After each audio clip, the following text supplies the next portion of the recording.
ఇక్కడ మీ ఎదురుగా అయితే 2 నంబర్స్ కనిపిస్తూ ఉన్నాయి కదా! మీరు ఏదో ఒక నంబర్‌నైతే చూస్ చేసుకోండి. ఈరోజు మనం తెలుసుకోబోతున్నాము. మీ జీవితంలో ఏదైతే జరుగుతుందో, మీ జీవితంలో ఏదైతే జరగబోతుందో, ఆ విషయాల గురించి మహాదేవుడి నుంచి మీకు లభించే సందేశం ఏమిటి? మీకు విశ్వాసం ఉన్నట్లయితే మీరు చూడండి. లేదా ఇంకా మన ఛానల్‌లో చాలా వీడియోస్ అయితే ఉన్నాయి. మీరు ఏదైనా కూడా చూడవచ్చు. ఏది చూసినా కూడా నమ్మకంతో చూసినట్లయితే మీకు కనెక్ట్ అయ్యే అవకాశాలు అనేవి చాలా ఎక్కువగా ఉన్నాయి. మీ జీవితంలో ఇప్పుడు ఏదైతే జరుగుతుందో, ఏదైతే మీరు చూస్తూ ఉన్నారో, ఏదైతే చెయ్యాలి అనుకుంటున్నారో, మహాదేవుడు మీకు ఎటువంటి సందేశాన్ని ఇవ్వబోతున్నాడు? మీ జీవితంలో ఏదైతే జరుగుతుందో అది ఎందుకు జరుగుతుంది? ఎందువలన జరుగుతుంది? మీరేం చెయ్యాలి? ఇవన్నీ కూడా ఈ రీడింగ్ చూడడం వల్ల మీకు తెలుస్తాయి. మీ లైఫ్‌లో మీరు ఏదైతే జరుగుతుందో, మీరు ఏదైతే చెయ్యాలి అని అనుకుంటున్నారో అది ఎంతవరకు రైటో, ఎంతవరకు రాంగో ఈరోజు మనం తెలుసుకుందాము. పరమేశ్వరుణ్ణి మీరు ఏమి అడగాలి అని అనుకుంటున్నారో, మీ సమస్య ఏమిటి? మీకోసం మీరు ఏం తెలుసుకోవాలి అని అనుకుంటున్నారో అవన్నీ కూడా మనసులో తలుచుకుంటూ పరమేశ్వరుణ్ణి ప్రార్థించండి. ఆ తర్వాత మీరు ఈ వీడియోని చూడండి. ఇక్కడ మీ ఎదురుగుండా 2 నంబర్స్ ఉన్నాయి కదా! పరమేశ్వరుని తలుచుకుంటూ ఒక్క నంబర్‌ని చూస్ చేసుకున్న తర్వాత మీరు ఈ రీడింగ్‌ని చూడడం స్టార్ట్ చేయండి. ఎవరైతే 1వ నంబర్‌ని కోరుకున్నారో వారి కోసం మనం ఇప్పుడు తెలుసుకుందాము. 1వ నంబర్‌ని కోరుకున్న వారి లవ్ లైఫ్ అయితే చాలా ప్రాబ్లమ్స్ అనేవి కనిపిస్తూ ఉన్నాయి. మీకేమీ అర్థం కావడం లేదు. మీరేం చెయ్యాలి అని. మీ మనసులో ఒకటి ఉంది. మీ సమయం ఇంకొకలాగా చూపిస్తూ ఉంది. చాలా చాలా ఇబ్బందులైతే కనిపిస్తూ ఉన్నాయి. ఎవ్వరికీ కూడా చెప్పుకోలేకపోతున్నారు. కానీ కెరియర్ అయితే మాత్రము సరిగ్గానే నడుస్తుంది. మీరు ఏ విధంగా అయితే ప్లాన్ చేసుకున్నారో అన్నీ కూడా అదే విధంగా ఉన్నాయి. ఏదైతే ఇప్పుడు నడుస్తుందో అవన్నీ కూడా మెల్లిమెల్లిగా సరి అవుతాయి అని మీకు కూడా తెలుసు. కుటుంబంలో కూడా అంతా బానే ఉంది. కానీ ఇంట్లో ఎవరికైనా అనారోగ్య సమస్య ఉండి ఉండవచ్చు. వారి వలన మీరు కొంచెం ఇబ్బంది పడుతూ ఉండవచ్చు. ఇందులో బాధపడవలసిన అవసరం అయితే ఏమీ లేదు. ప్రతి వ్యక్తికి కూడా అనారోగ్యం అనేది వస్తుంది, పోతుంది. చాలా తొందరలోనే మీకున్న ఇబ్బంది నుండి మీకు రిలీఫ్ అనేది లభిస్తుంది. ఇక్కడ అన్నింటికంటే పెద్ద సమస్య ఏమిటంటే మీ పర్సనల్ లైఫ్‌లోనే కనిపిస్తుంది. కెరియర్ అయితే మాత్రము అంతా బానే ఉంది. మీరు చూస్తున్నారు కదా! మీకోసం పరమేశ్వరుడు ఇచ్చే సందేశం ఏమిటి? మీరు ఏం చెయ్యాలి? లైఫ్‌లో ఏం చూడబోతున్నారు? మీరు జీవితంలో మహాదేవుడు ఎటువంటి సందేశాన్ని ఇవ్వబోతున్నాడు అంటే, మీరు ఏదైతే చేస్తూ ఉన్నారో, ఎవరైతే మనుషులకు మీరు సహాయాన్ని చేశారు అంటే, మీరు అలా చేసి ఉండకూడదు. అలా ఇచ్చి ఉండకూడదు. మీరైతే తప్పు చేశారు. మీరు ఎవరికైతే సహాయం చేశారో వారైతే మీకోసము సరి అయిన వారు కాదు. మీ వాళ్ళందరూ కూడా చెప్పారు వారితో స్నేహాన్ని చెయ్యవద్దు అని. వారితో మీరు ఏదైతే సంబంధాలను పెట్టుకుంటున్నారో వాటిని పెట్టుకోవద్దు అని. అంత లోతుకి వెళ్ళిపోవద్దు. మీరు ఏదైతే తప్పు చేశారో దాని పరిణామాలు అన్నీ కూడా మీరు ఇప్పుడు చూడబోతున్నారు. ఎవరైతే వ్యక్తి మీ జీవితంలోనికి వచ్చారో వారిపైన మీరు అధికంగా నమ్మకాన్ని పెంచుకున్నారో వారి ద్వారా మీ ధనం అనేది కూడా తప్పుదారిలోనికి వెళ్ళిపోయింది. దాని వలన మీరు చాలా చాలా బాధపడుతూ ఉన్నారు. మీరు చాలా దానికోసం బాధపడుతున్నారు కానీ ఏమీ చెయ్యలేరు. అన్నింటికంటే మంచి విషయం ఏమిటంటే మీరు తెలుసుకున్నారు మీరు చేసేది తప్పు అని. ఈ విషయం గురించి మీరు పశ్చాత్తాపడుతూ ఉన్నారు. ఒక మంచి గుడ్ న్యూస్ అనేది మాత్రము రాబోతుంది. మీకు రాబోయే సమయంలో ఆ మొత్తము ధనం అనేది కూడా, ఆ ధనము మీది కూడా కాదు, మీ కుటుంబంలోని వారిది. మీరు మీ వాళ్ళ నుండి ధనాన్ని తీసుకున్నారు. ఆ డబ్బులన్నీ కూడా మీరు ఇన్వెస్ట్ చేశారు. కానీ మీరు తప్పుదారిలో ధనాన్ని ఇన్వెస్ట్ చేశారు. ఒకవేళ వారు మీ ఫ్రెండ్ అయి ఉండవచ్చు, లేదా మీకు బాగా తెలిసిన వాళ్ళు. ఎవరికో మీరు ఆ ధనాన్ని ఇన్వెస్ట్ చేయడానికి ఇచ్చేశారు. కానీ ఆ వ్యక్తి సరి అయిన వారు కాదు. మీరు ప్రేమతోనో, విశ్వాసంతోనో, ఫ్రెండ్షిప్తోనో ఈ పనిని మీరు చేశారు. దానివలన ఇప్పటికీ కూడా మీ కుటుంబంలో టెన్షన్ అనేది ఉంది. ఇంట్లో వాళ్ళు టెన్షన్ పడుతున్నారని మీరు కూడా టెన్షన్గానే ఉన్నారు.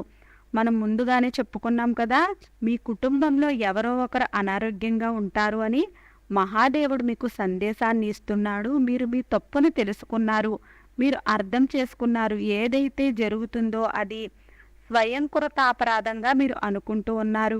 ఎప్పుడైతే మనిషి పశ్చాత్తాపాన్ని పొందుతాడో అప్పుడు ఈశ్వరుడు వారిని వెంటనే క్షమిస్తాడు. మీరు ఈ విషయాన్ని నమ్మాలి. మీ వల్ల ఏదైతే తప్పు జరిగిపోయిందో ఈశ్వరుడు మిమ్మల్ని పశ్చాత్తాపడినట్లయితే తప్పకుండా క్షమిస్తాడు. మీరు తప్పుడు దారిలో ధనాన్ని ఇన్వెస్ట్ చేయడం వలన ఏదైతే ధనాన్ని కోల్పోయారో ఆ ధనాన్ని మీరు తిరిగి పొందుతారు.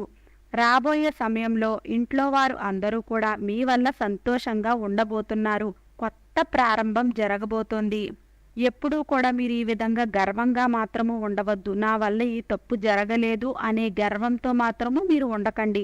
మీరు ఈ తప్పుని మీరు ఒప్పుకున్నట్లయితే మీకు ఏ విధమైన ఇబ్బందులు కూడా మీకు కలగవు. పరమేశ్వరుడు చెప్తూ ఉన్నాడు, పిల్లలు తప్పులు చేస్తూ ఉంటారు, వాటిని క్షమించడానికి ఈశ్వరుడు ఉన్నాడు అని. మీరు ఆ తప్పుని ఒప్పుకున్నట్లయితే, దానికోసం మీరు పశ్చాత్తాపాన్ని చెందినట్లయితే పరమేశ్వరుడు ఆ తప్పుని తప్పకుండా క్షమిస్తాడు.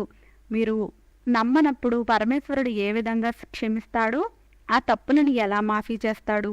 మీ తప్పులు మాఫీ అవ్వకపోయినట్లయితే మీరు ఎప్పుడూ కూడా కష్టాలను అనుభవించవలసి వస్తుంది. మీరు ఎక్కడో డబ్బులను తప్పుగా ఇన్వెస్ట్ చేశారు, దాని వలన కుటుంబంలో గొడవలు వస్తూ ఉన్నాయి. ఇప్పుడు మనం మాట్లాడుకుందాము మీ కెరియర్ గురించి. మీ కెరియర్లో అయితే కొత్త ప్రారంభాన్ని చేస్తారు. ఎవ్వరూ ఆలోచించి కూడా ఉండరు. తెల్లవారేసరికి మీ లైఫ్ చేంజ్ అయిపోతుంది అన్నట్లుగా ఉంటుంది. ఇప్పుడు మీరు ఏదైతే ప్రారంభం చేశారో అది మీ లైఫ్ కోసము చాలా చాలా మంచి విషయము. పరమేశ్వరుడు మీకు తెలియచేస్తూ ఉన్నాడు. మీ తప్పులను మీరు తెలుసుకున్నారు. మీ లైఫ్లో ఇప్పుడు మీరు సీరియస్గా అనుకుంటూ ఉన్నారు. మీ కెరియర్ కోసం మీరు పనిచేస్తూ ఉన్నారు. మీరు ఇప్పుడు చేస్తున్న పనిలో మీకు చాలా చాలా లాభాలు అనేవి కలుగుతాయి. చాలా ఉన్నతి అన్నది కలుగుతుంది. ఎప్పుడైతే మనిషి తన తప్పులను తను ఒప్పుకుంటాడో, పశ్చాత్తాపడతాడో, క్షమించమని అడుగుతాడో, ఈశ్వరా నా వల్ల ఈ తప్పు జరిగిపోయింది క్షమించమని పరమేశ్వరుణ్ణి అడిగినప్పుడు మిమ్మల్ని పరమేశ్వరుడు తప్పక క్షమిస్తాడు. ఇప్పుడు మనం చూద్దామా మీ లవ్ లైఫ్ గురించి. మీ లవ్ లైఫ్లో మీ కర్మ అన్నది ఇక్కడ ఇప్పుడు అనుభవంలోనికి రాబోతుంది. ఇక్కడ మీరు ఏమీ కూడా చెయ్యలేరు. మీరు ఏదైతే కర్మను చేశారో అదే తిరిగి వచ్చింది. మీరు ఇక్కడ బాధపడవలసిన, కంగారు పడవలసిన అవసరం అయితే ఏమీ లేదు. కొన్ని రోజులలో అన్ని విషయాలు కూడా సరి అవుతాయి. మీరు ఏదైతే ఇబ్బందులను అనుభవిస్తున్నారో అదంతా కూడా మీ కర్మల యొక్క ఫలితమే. మీరు ఈ సమయంలో మీ కర్మ ఎప్పుడైతే తిరిగి వచ్చిందో అవన్నీ కూడా మీరు ఏదైతే తప్పులు చేశారో వాటిని కూడా మీకు మళ్ళీ మీ కర్మ రూపంలో అది మిమ్మల్ని అనుభవించేలాగా చేస్తుంది. ఇక్కడ మీరు అయితే చేసేది ఏమీ లేదు. మిమ్మల్ని మీరు క్షమించమని అడగండి. మీ కర్మే తిరిగి వచ్చింది. మీరు ఫాస్ట్ లైఫ్లో ఏదైతే చేశారో అదంతా ఇప్పుడు మీరు చూడబోతున్నారు. మీరు ఎప్పుడూ కూడా మీ రిలేషన్షిప్ని సీరియస్గా తీసుకోలేదు. మీరు మీ పర్సన్ని టీచ్ చేశారు, మోసం చేశారు, బ్లాక్ చేశారు. ఇప్పుడు మీరు ఇబ్బందులలో ఉన్నారు. మీరు ఈశ్వరుణ్ణి ప్రార్థిస్తూ ఉన్నారు. మొత్తం అంతా కూడా సరి అవ్వాలి అని కోరుకుంటూ ఉన్నారు. ఈశ్వరుణ్ణి క్షమించమని అడగండి. ఇంకా ఏ తప్పులు చెయ్యమని ఈశ్వరుణ్ణి కోరుకోండి. ఇప్పుడు ఈ సమయంలో ఆ పర్సన్ని మీరు క్షమించమని అడుగుదామని అనుకున్నా మీరు ఇదివరకు వారిని బ్లాక్ చేసి ఉంచారు. ఈ సమయంలో వారు మిమ్మల్ని బ్లాక్ చేసి ఉంచారు. అందులో తప్పంతా కూడా మీదే. ఏదైతే ఇప్పుడు జరుగుతుందో దాన్ని మీరు ఫేస్ చేయండి, ముందుకు సాగండి. రాబోయే సమయము చాలా బాగుంది. చీకటి రాత్రి వస్తుంది, ఆ తర్వాత వెలుగు కూడా వస్తుంది. అందువలన జీవితంలో వెలుగు అన్నది తప్పకుండా వస్తుంది. మీరు ఇక్కడ కంగారు పడవలసిన అవసరం లేదు. ఇప్పుడు ఎవరైతే రెండో నెంబర్ని కోరుకున్నారో వారి కోసం మనం తెలుసుకుందాము పరమేశ్వరుడు మీకు ఎటువంటి సందేశాన్ని ఇవ్వబోతున్నాడు అని. రెండో నెంబర్ని ఎవరైతే కోరుకున్నారో వారి కెరియర్లో చాలా అప్ అండ్ డౌన్స్ అనేవి చూస్తూ ఉన్నారు. వారు అనుకుంటూ ఉన్నారు అసలు నా భాగ్యంలో ఏమి రాయబడి ఉంది అని. ఒక్కొక్కసారి చాలా మంచి సమయాన్ని చూస్తూ ఉన్నారు, ఒక్కొక్కసారి చాలా చెడ్డ సమయాలను చూస్తూ ఉన్నారు. 2 అడుగులు ముందుకు వేస్తుంటే 4 అడుగులు వెనక్కి వేయవలసిన సమయం వస్తూ ఉన్నది. పరమేశ్వరుడు మీకు ఎటువంటి సందేశాన్ని ఇవ్వాలి అని అనుకుంటున్నాడో ఈ విధంగా మీ లైఫ్లో అసలు ఎందుకు జరుగుతుంది. కుటుంబం వల్ల అయితే మాత్రము మీరు చాలా సంతోషంగా ఉన్నారు. మీ కుటుంబంలోని వారు చాలా మంచివారు. మీ కుటుంబం గురించి ఎప్పుడూ కూడా మీరు ఈశ్వరుడికి ధన్యవాదాలు చెప్తారు. ఎందుకంటే మంచి కుటుంబాన్ని ఇచ్చినందుకు. మీ జీవితంలో మీరు ఎప్పుడు ఒక సరి అయిన సమయం కోసం ఎదురు చూస్తూ ఉన్నారు. ఇంకా ఎన్ని రోజుల పాటు ఈ వెయిటింగ్ చెయ్యాలి? రాబోయే సమయంలో ఏం జరగబోతుంది? నేను ఊహించలేకపోతున్నాను అని మీరు ఆలోచిస్తూ ఉన్నారు. ముందుగా మనం తెలుసుకుందాము మీ కెరియర్ గురించి. ఎటువంటి సందేశం మీకు పరమేశ్వరుడి వద్ద నుంచి లభించబోతోంది అని. మీరు ఎందుకు ఎప్పుడూ కూడా కెరియర్లో ఎత్తుపల్లాలను చూస్తూ ఉన్నారు అంటే అది మీ కర్మ అని కాదు, కానీ మీరు ఎక్కువగా ఎవరో ఒకరిపై ఎక్కువగా విశ్వాసాన్ని చూపిస్తూ ఉంటారు. మిమ్మల్ని ఆ వ్యక్తి మోసం చేస్తూ ఉంటారు. మీరు ఒకే తప్పుని మళ్ళీ మళ్ళీ చేస్తూ ఉంటారు. మీరు అనుకుంటూ ఉంటారు ఆ వ్యక్తి మారిపోయారు అని. మళ్ళీ వారిపైనే విశ్వాసాన్ని చూపిస్తూ ఉంటారు. ఎప్పటి వరకు అయితే మీరు మీ కెరియర్ని సీరియస్గా తీసుకోరో అప్పటి వరకు కూడా మీ కెరియర్ అయితే మాత్రము సరి అవ్వదు. మీరు ఒకే పనిని ఎందుకు మళ్ళీ మళ్ళీ చేస్తున్నారు?